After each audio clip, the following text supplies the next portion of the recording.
The Selfish Path to Romance. Download Chapter 1 for free at drkenner.com and at amazon.com. How is he? Well, his lungs are filled with fluid. His whole body is just shutting down. Even if we could get him to a hospital, there's nothing they can do for him there that we can't do here. Now, we went down to visit my father-in-law in Florida, and he was in the hospital, and the doctor called us in and pulled us aside and says, he's got 6 months to live. Now, what do you do with that? He's dying of liver cancer that went undiagnosed up until this point. He's 89 years old. And what type of decisions do you make at that point? You're in shock. With me to discuss this is Dr. Ed Martin. He's the medical director of Home and Hospice Care of Rhode Island, and we'll deal with some of the more difficult questions today. Dr. Martin, welcome to the show. Thank you. What do you do? I mean, how as a doctor do you deliver difficult news, and what are some of the bad ways that doctors do it, and what are some of the better ways?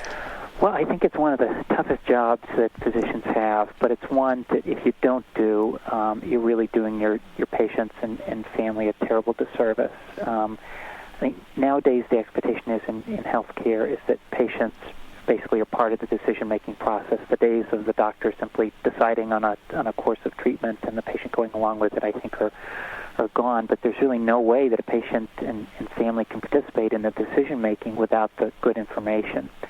So I think right up front that the patient needs the information.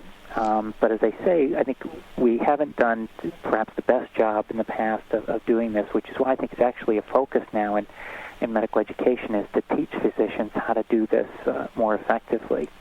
And to begin at the beginning, I mean, we start by, explaining that it really needs to be done in an appropriate setting. This is not something we want done in the hallway or in the elevator.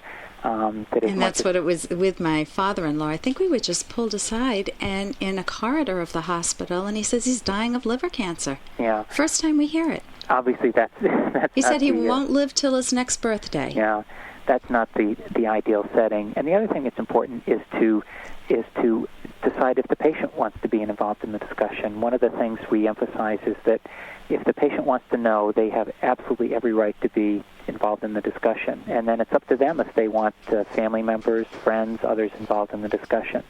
But ultimately, it's the patient's decision. Now, occasionally a patient will say, oh, no, don't tell me, tell my children. They're the ones who make the decisions.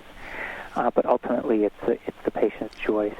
The other thing we talk about is not giving people death sentences. Now, in not saying you have 6 months to live or you have 3 months to live. Now courts can do that. Courts can give people death sentences, but physicians can't. Mm-hmm. Now, what we can do is we can let people know that, gee, given this condition, given this disease, and what treatment's available, and what our experience is, we think, that, the range is going to be, say, weeks to months or, 3 to 6 months, but that, like everything in medicine, there's tremendous variation, and sometimes things progress more quickly, or sometimes people will do better than expected. I think the reason for that is because this is not an exact science, and that even in hospice, we'll have patients admitted to hospice who do better than expected and end up being discharged from hospice. That's fascinating. Yeah, but we certainly want patients and families to have the information that they need to make the decision, and we often talk about hoping for the best and preparing for the worst, so that they really have all the information with which to make decisions. And now, you're saying you get the patient involved. Well, how do you deal with the devastating feelings that they go through? The loss, the anger, the guilt, feeling isolated, possibly feeling as though family members will abandon them? Well, I think one of the best ways is to just identify exactly what you said up front, to let patients know that it's okay to express their feelings. Again, I think years ago we were taught that while you want to maintain your distance from your patients, you want to just be objective, you want to don't upset the patient, don't. And so many times I think there may have been a reluctance to give bad news that may have upset the patient. But the reality is when you're given devastating news like this, it's upsetting. And so you're going to have many times a very strong emotional response. And so I think it's important that as caregivers, as physicians and other health professionals, that we're comfortable with that. We're comfortable with sitting with a patient who's extremely sad and be able to sit with them while they express those feelings. So not to try to repress those feelings, exactly. To give them the right to validate what they're going through. Absolutely. And what would you do if, let's say I had breast cancer and you found out it was terminal? I went through the whole cycle. I went through the treatment, choosing what treatment I wanted, starting it, maintaining it, following up, and then there's treatment failure. The cancer returns and it's pretty serious. How would you introduce the idea of hospice to me? Hey, I got to interrupt this because we've got to pay some bills. 30 seconds, that's it. A very quick ad, and then Ellen will be back. Romance. Ugh, I wish guys knew more about what we want from a relationship. Boy, I wish I knew more about what I want. Where's that ad I saw? Here it is. The Selfish Path to Romance. A serious romance guidebook. Download Chapter 1 for free at selfishromance.com and buy it at amazon.com. The Selfish Path to Romance. That is interesting. And then there's treatment failure. The cancer returns and it's pretty serious. How would you introduce the idea of hospice to me? Well, I mean, one of the things we might talk about again is in terms of sort of hoping for the best and preparing for the worst. But one of the first things is to identify what your goals are at that point. Because many people will get to a point where they'll say to themselves, look, I've fought this long enough. I can't go through another treatment, especially when, they've given the information that unfortunately there really isn't good treatment available at that point for their illness. But the other thing I try in introducing hospice, I think there's often a concern that I try and reassure them that hospice is for those people who are in the final hours of life, that hospice means giving up. And really hospice means none of those things. Really the focus is on hospice is really on maximizing the quality of life for whatever time you have remaining, be it days, weeks, or months. And that really is the focus. And if you do better than expected, great. If something new comes along and you decide to leave hospice and pursue other treatments, that's great. But it really focuses on the individual and provides a variety of services to the individual based on their needs at that point in their illness. Yeah, I thought hospice was terrific. We called hospice in, and my father-in-law looked a little shocked when he heard it was hospice because he held a lot of the myths that you're talking about. That is like a death knell. Life is over. And what it permitted him to do was to die at home. He was able to live his final weeks at home with care, eating chocolate ice cream, which they would never allow in, elsewise. If they were on the premise that they were trying to cure an incurable liver cancer, then they probably wouldn't allow that.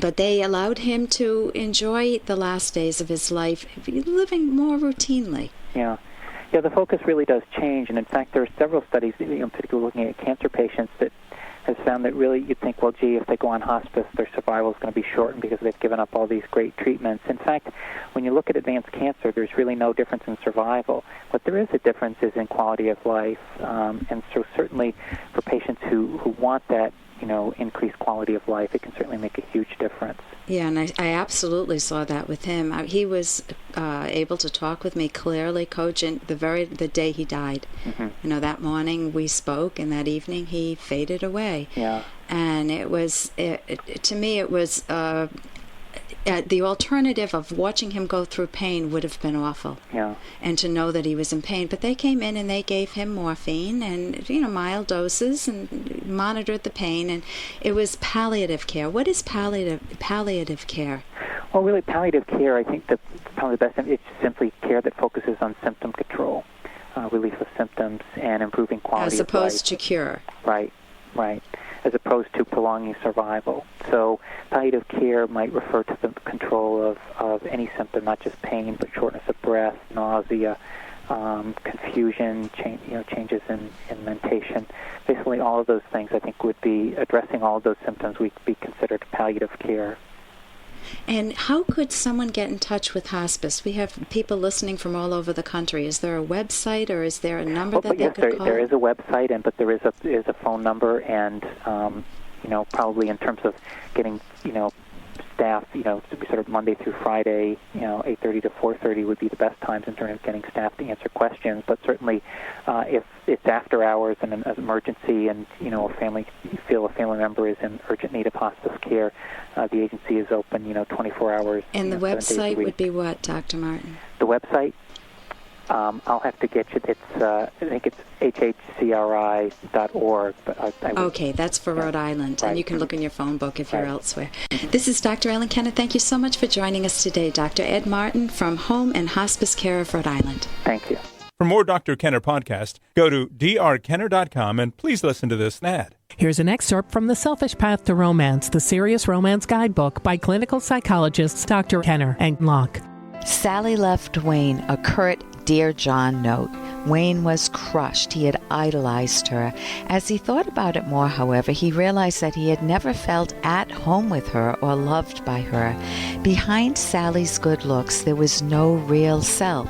She was a narcissist who used Wayne to get money and attention, but she never showed a personal interest in him. Clearly, he should have gotten to know her as a real individual. Intoxicated by her beauty, he gave her an unlimited benefit of the doubt about everything else.